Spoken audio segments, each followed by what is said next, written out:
Hello everyone, আসসালামু আলাইকুম। আজ আরেকটি রেসিপি আপনাদের সঙ্গে শেয়ার করব। সেটি হচ্ছে রেস্টুরেন্ট স্টাইলে ফ্রাইড রাইস এবং চিকেন ফ্রাই।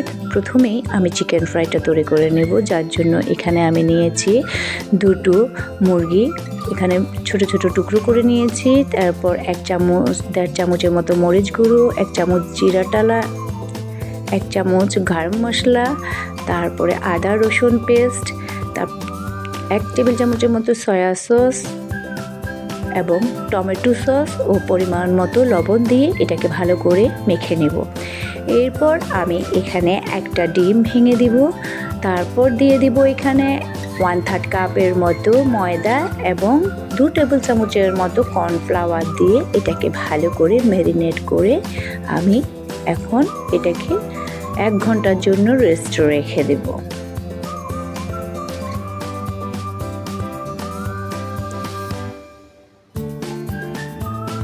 এক ঘন্টা পর আমি এতে 1 চা চামচ রসুন, 1/2 চামচ আদা পেস্ট মেখে তারপর চুলায় একটি হাঁড়ি বসিয়ে এর মধ্যে আমি চিকেন ফ্রাইগুলো ভালো করে ভেজে নেব। চিকেন ফ্রাইগুলো ভাজা হয়ে গেছে। এখন চুলায় একটি হাঁড়ি বসিয়ে আমি এখন ফ্রাইড রাইসটা রান্না করে নেব।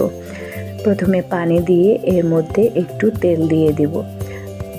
তারপর দিয়ে দিব 1 চিমটি লবণ, পরিমাণ মতো লবণ দিয়ে পানিটা যখন বলক চলে আসবে তখন আমি 2 কাপের মতো পোলাও চাউল ধুয়ে এটাকে দিয়ে দেব।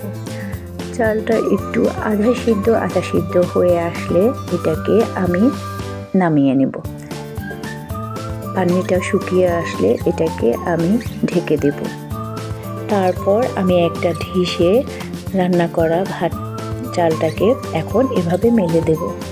মেলে এখন আমি এটাকে রান্না করতে চলে যাব। চুলায় একটি হাঁড়ি বসিয়ে এর মধ্যে পরিমাণ মতো তেল দিয়ে এখন আমি 2টো ডিমকে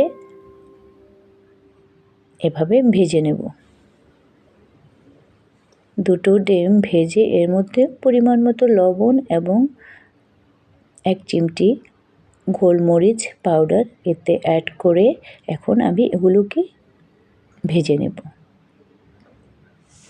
আমার ডিমের স্ক্রাম্বলটা তৈরি হয়ে গেছে। এখন আমি এটাকে তুলে নেব। এরপর আমি সেই কড়াইয়ে 1 চামচের মতো বাটার দিয়ে সেখানে আমি 2টো গাজর কুচি, মটরশুঁটি, পেঁয়াজ কলি, আদা এবং রসুন কুচি দিয়ে এগুলোকে ভালো করে ভেজে নেব।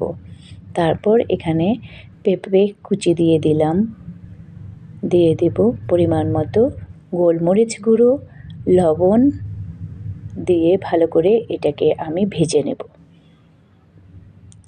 ভাজা হয়ে গেলে এটা যখন হয়ে আসবে তখন আমি সেই মেলে রাখা পোলাও চাউলগুলো দিয়ে দেব।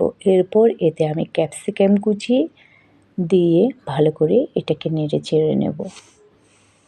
তারপরে সেই ডিমের স্ক্রাম্বলটা দিয়ে দিলাম। দিয়ে এটাকে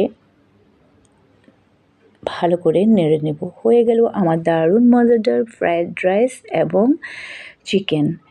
আর চাইনিজ সবজিটা আমার রেসিপি চ্যানেলে দেওয়া আছে, আপনারা দেখে নেবেন।